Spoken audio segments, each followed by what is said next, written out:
The moment my son opened the front door, I knew something had shifted between us. Not dramatically, not all at once, more like the way a photograph fades when left in the sun too long. You don't notice until the colors are already gone. Kevin smiled when he saw me. That practiced smile he'd developed sometime in the last few years. The one that reached his eyes just barely enough to pass. Behind him, my daughter-in-law stood in the hallway holding my 6-week-old granddaughter, and the look she gave me over his shoulder lasted exactly as long as politeness required. "Mom," Kevin took my suitcase from me. "You made it. 6 hours," I said. The traffic through Cincinnati was brutal. Come in," he stepped aside, and I crossed the threshold of the house I'd helped them furnish 3 years ago, back when they'd just moved to Columbus and Melissa had called me nearly every weekend asking for opinions on paint colors and kitchen hardware. That Melissa, the one who called just to talk, felt like someone from a different story entirely. My granddaughter was asleep against Melissa's chest, perfect and pink, her tiny fist curled near her chin. Whatever tension I'd felt at the door dissolved instantly. "Oh," I breathed. "She's gotten so big." "She has your nose," Kevin said. And for a moment he sounded exactly like the boy who used to bring me dandelions from the backyard and call them diamonds. Melissa shifted the baby slightly. "We've set you up downstairs, Ruth. I hope that's okay.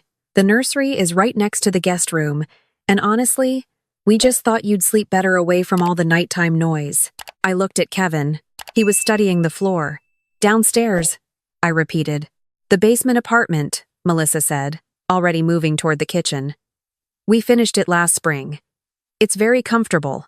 There's a full bathroom and everything." I followed Kevin down the narrow stairs with my suitcase bumping against each step. The basement was, as Melissa promised, finished. There was a daybed shoved against the far wall, a small dresser, a bathroom the size of a generous closet. A single window near the ceiling looked out at the base of the rose bushes in the backyard, which meant I could see root systems and mulch and not much else. A dehumidifier hummed in the corner. The whole space smelled faintly of the cedar blocks Melissa used to keep moths away from her off-season clothes, which were hanging on a rack near the water heater. "It's fine," I said, which was the same thing people say when it is clearly not fine, but they love someone enough not to say so. Kevin set my suitcase down and put his hands in his pockets. "We thought you'd have more privacy down here." "Of course," I said. What else was I going to say? I'd driven 6 hours to meet my granddaughter and spend 2 weeks helping with nighttime feedings and grocery runs and all the invisible labor that new parents desperately need. I wasn't about to turn around because my son had given me a basement. That night, lying on the daybed listening to the dehumidifier, I thought about the house I no longer owned. 6 months ago, I'd sold my home on Birchwood Avenue in Dayton, the house where Kevin had grown up, where his sister Claire had learned to ride a bike in the driveway, where I'd spent 35 years as a second-grade teacher coming home to grade papers at the kitchen table. The neighborhood had changed, the property values had climbed in ways I never anticipated, and my financial advisor had looked at the numbers and told me quietly that if I ever wanted to sell, I would walk away with just over $680,000 after taxes and fees. I sold in September. I was renting a small apartment near my sister in Dayton now, still surrounded by boxes I hadn't fully unpacked, still adjusting to the strange lightness of owning almost nothing.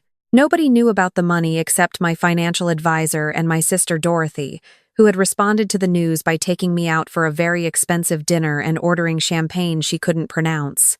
I hadn't told Kevin or Claire yet. I'd planned to tell them during this visit, maybe sitting around the table after dinner, watching their faces change. I had imagined Kevin's relief he'd been worried about my retirement income for years, always slipping in careful questions about my pension and whether I had enough saved. I had imagined telling him he didn't need to worry anymore, but lying in that basement, listening to the house settle above me, I decided to wait a little longer, just to see. On the third morning, I was upstairs early making coffee when I heard Melissa on the phone in the living room. She hadn't heard me come up. I wasn't trying to listen. But the house was quiet, and her voice carried clearly down the hallway. "She means well," Melissa was saying. "But honestly, she's just a retired school teacher from Dayton, Sandra. It's not like she has anything. Kevin worries about her constantly." A pause. "No, she's fine. She's just, limited." The kind of person who clips coupons and gets excited about a sale at Kohl's. A small laugh. I just don't want her to get too comfortable, you know? It's only 2 weeks. I stood very still with my hand on the coffee mug.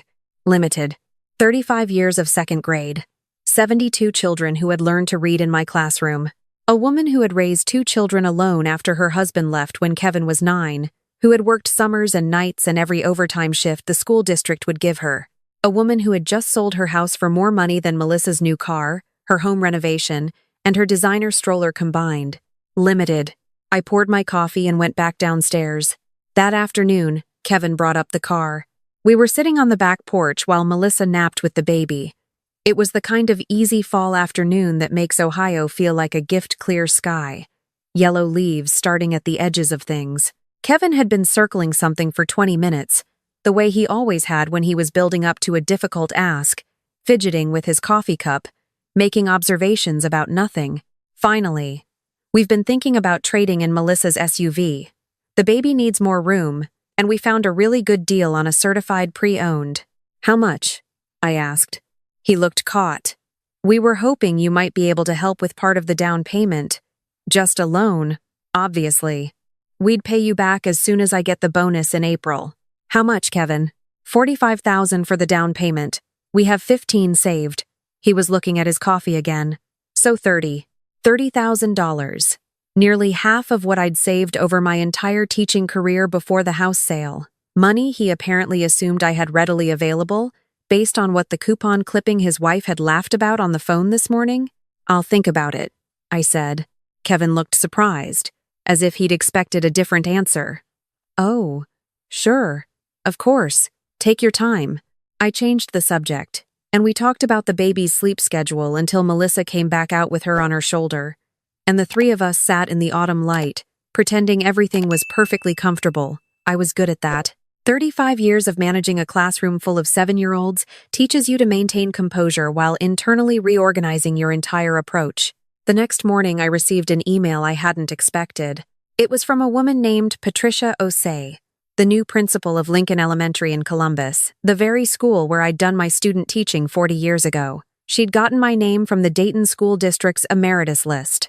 They were hosting a gala fundraiser that Saturday for their literacy endowment, and one of their board members, a Dr. James Whitfield, had specifically asked if they could invite me. He'd apparently been talking about a reading intervention curriculum I'd developed in 2009 that the district still used. Would I like to attend? I read the email twice. Then I replied, yes, I would be delighted. I didn't mention it to Kevin or Melissa. I simply told them I had plans Saturday evening and borrowed the car. When Melissa asked where I was going, I said, out, and smiled, and watched her try to figure out what that meant.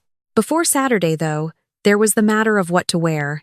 I hadn't owned anything particularly elegant in years. My wardrobe was what a retired teacher's wardrobe tends to look like. Comfortable, practical, selected for durability rather than impression. So on Friday afternoon, while Melissa had her mother visiting and Kevin was at work, I drove to Easton Town Center and walked into a store I'd never shopped in before, and I didn't look at a single price tag. The saleswoman, a woman named Grace who was around 40 with the kind of unflappable warmth that makes you feel immediately capable of spending money, asked me what the occasion was. A school fundraiser gala, I said. But I want to look like someone who belongs there. She studied me for a moment with genuine professional interest. You have remarkable posture, she said, and excellent bone structure. We can absolutely work with this. An hour and a half later, I had a deep burgundy crepe dress that fell just below the knee, heeled ankle boots that were elegant without being punishing, and a pair of pearl drop earrings that Grace insisted were exactly right, and that cost more than my first month's rent in the Dayton apartment. I also had my hair trimmed and blown out at the salon next door, which transformed it from recently retired to something closer to effortlessly distinguished. I looked at myself in the dressing room mirror for a long time. The woman looking back at me was not the woman Melissa had laughed about on the phone. She wasn't limited. She wasn't someone who should be stored in a basement with the cedar blocks and the off-season clothes. She was someone who had spent 35 years shaping human beings, and it was about time she dressed accordingly. Saturday evening, I came upstairs to say goodnight to the baby before leaving. Kevin was in the kitchen. He turned around and went very still. Mom. He blinked. You look. Where did you— I'm going out, I reminded him pleasantly, tucking my new clutch under my arm. Don't wait up. Melissa came around the corner and stopped. She looked at the dress, at the earrings, at my hair, and her expression went through several things in quick succession before settling on a careful neutrality. You look nice, Ruth. Thank you, I said. Good night. Lincoln Elementary's gala was held at the Nationwide Hotel's Grand Ballroom, a space that managed to feel both institutional and genuinely beautiful, with round tables draped in white linen, and the kind of warm lighting that makes everyone look slightly better than they do in daylight. I gave my name at the door and was handed a program and a glass of champagne by a very young volunteer who told me enthusiastically that tonight's goal was $200,000 for the literacy endowment. I was scanning the room when a tall man in his late 60s with silver-rimmed glasses and the kind of face that suggests a lifetime of paying attention to things crossed the room toward me with his hand extended. Ruth Calloway, he said. I was hoping you'd actually come. Doctor. James Whitfield turned out to be someone I'd met once, briefly, at an education conference in 2011. He'd been a curriculum director then. Now he chaired the Columbus Literacy Foundation and served on the school board. And apparently he'd been citing my reading intervention work in grant proposals for the better part of a decade. The Calloway method? He said. And I almost laughed, because I had never called it that.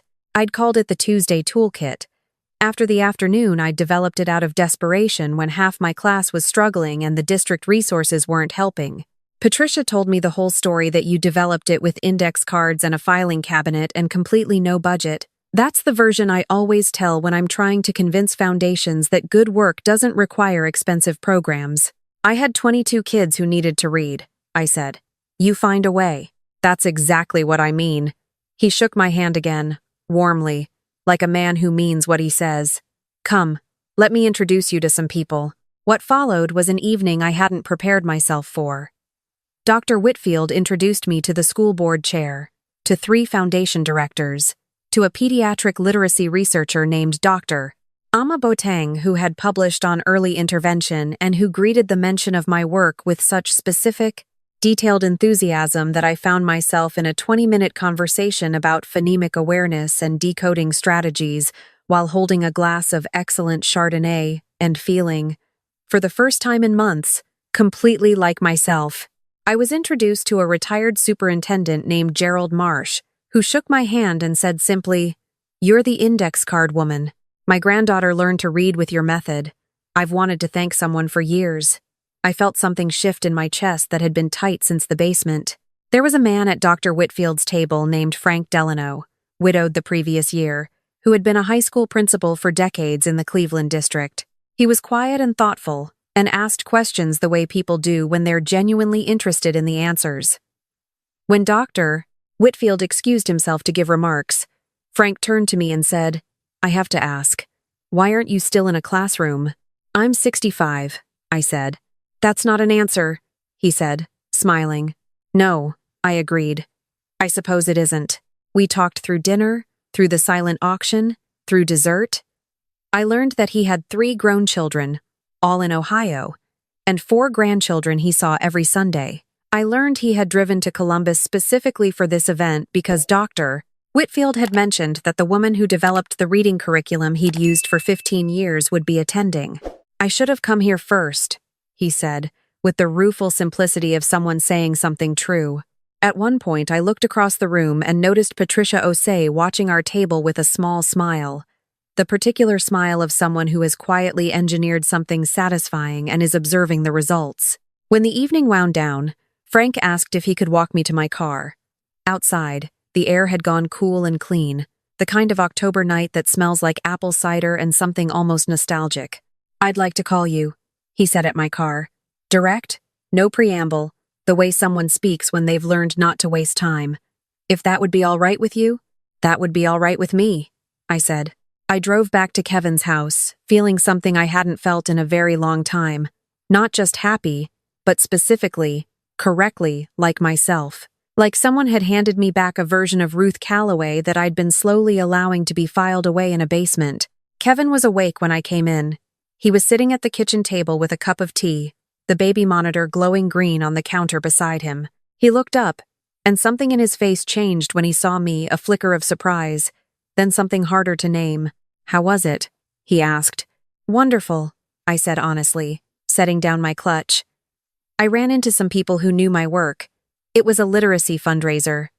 "Dr. Whitfield, he's been using the reading curriculum I developed for 15 years. Kevin stared at me. "The thing with the index cards? He calls it the Callaway method," I said, and I watched my son process that. The private and complex process of a child realizing their parent is a person with a legacy. "Mom," he said. That's really something." "I know," I agreed. I sat down across from him. "Kevin, I need to tell you something." He looked careful suddenly, the way people look when they expect difficult news. "The house sold in September," I said. "The Birchwood house. I meant to tell you sooner, and then I wanted to see how things were going before I brought it up." "I know you sold it," he said slowly. "You mentioned you were moving to the apartment near Aunt Dorothy. The house sold for $680,000, I said, "after taxes and fees. It's in a managed account." The silence lasted a long time. "Mom." Kevin's voice was very different now. "I'm not a burden," I said, keeping my voice gentle. "I want to make sure you understand that. I have never been a burden, Kevin. I raised you and your sister on a teacher's salary, alone, and I never asked you for anything. And now I have considerable financial security. More than you know." He looked down at the table. "The car?" he said quietly. "Yes," I said. "The car." We assumed. He stopped himself. "Melissa said." "I know what Melissa said," I replied calmly. I watched him absorb that. I didn't explain how I knew. I didn't need to. "I want to be clear about something. The money is not the issue. The issue is that I came to help you with your new baby, and I am sleeping in your basement next to the cedar closet and the dehumidifier, and nobody asked me if that was acceptable. The issue is that I heard what Melissa thinks of me. And the issue is that you asked me for $30,000 without once asking how I was doing." Kevin was very still. "I'm not angry," I said, and I meant it. "But I am telling you the truth, because that's what I should have done a long time ago instead of saying it's fine and meaning it isn't." He was quiet for so long I thought he might not speak. Then he said, "I'm sorry, Mom." His voice cracked slightly on the last word. I stopped seeing you clearly. I think I stopped a while ago and I didn't notice." "I know," I said. "I think that's something we can fix." We sat there in the kitchen for another hour, talking in the way we hadn't since he was in college and used to call me on Sunday afternoons about everything and nothing. The baby woke twice, and Kevin went up both times. At one point I heard Melissa come to the top of the stairs, listen, and quietly go back to bed. The next morning I came up to the kitchen and found Melissa already there. She was standing at the counter with her coffee, and when she heard me, she turned around with the particular expression of someone who has not slept and has been thinking very hard about something specific. "Kevin talked to me," she said. "I thought he might." She set down her cup. "I owe you an apology. I said things that were unkind and untrue, and I said them about you to someone else, which makes it worse." I looked at her for a moment, this young woman who was trying so hard to be something, who had built such an elaborate performance of competence and social positioning that she'd lost track of simple courtesy. I recognized the ambition. I'd seen it in 7-year-olds, the desperate desire to seem more than they were. It didn't make them bad. It made them tired.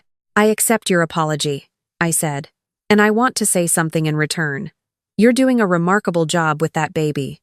The sleeplessness is real, and the fear is real, and you're doing it well. I'm not here to judge your house or your choices. I'm here because my son needed help, and because I wanted to know my granddaughter." Melissa's eyes got bright. She pressed her lips together in the way people do when they're not going to cry in front of someone they've recently wronged. "I'd like to move upstairs," I said simply, "to the guest room, for the rest of my visit. Not as a point of principle, just because my back is not what it used to be, and the daybed is unkind." She almost laughed. "Of course. God, Ruth, of course. I'm so sorry about the basement. The dehumidifier is very effective," I offered. "Whatever you've got growing down there, it has been thoroughly discouraged." That did make her laugh. I moved upstairs that afternoon while Kevin reorganized the guest room with a thoroughness that suggested he was working something out of his system. The room was comfortable and warm, with a window that looked out at the actual yard, trees and sky, and the neighbor's garden rather than root systems and mulch. I sat on the edge of the bed and texted Dorothy. Upstairs. Progress. Her reply came fast. Details now, please. My phone also had a message from a number I'd saved the night before under F. Delano. Good morning. I hope the drive back wasn't too long. I meant what I said last night. Would you be willing to have dinner Thursday? I read it twice, the same way I'd read Patricia Osei's email with the slow pleasure of something unexpected and good. I replied, Good morning. Thursday works well for me.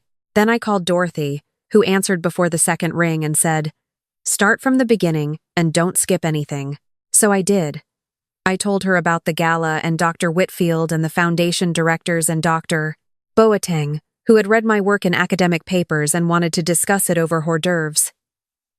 I told her about Frank Delano, quiet and direct, asking questions like someone genuinely interested in the answers. I told her about the burgundy dress and the pearl earrings and the drive home through the October, dark feeling completely, correctly, myself. Ruth Margaret Calloway, Dorothy said when I finished. 65 years old and just now getting started. Better late than never, I said. Not late, she corrected me firmly. Right on time. On Thursday evening, Kevin stood in the front hallway while I came downstairs, and the expression on his face was one I recognized from when he was 8 years old and had just understood something for the first time, that particular combination of surprise and adjustment. You look beautiful, Mom, he said. I kissed his cheek. I know, I said, and I meant it. Frank picked me up at 7, exactly as promised, in a sensible dark sedan that nevertheless had very good leather seats and a jazz station playing at a comfortable volume. He came to the door, which Kevin answered before I could, and the two of them shook hands with the slightly formal politeness of men assessing each other on behalf of someone they care about. It was, I thought, rather sweet. The restaurant was Italian. A small place in German Village with candles on the tables and a menu that had been the same since 1,987 inches, the way that only confident, excellent restaurants can manage. Frank had clearly come here before.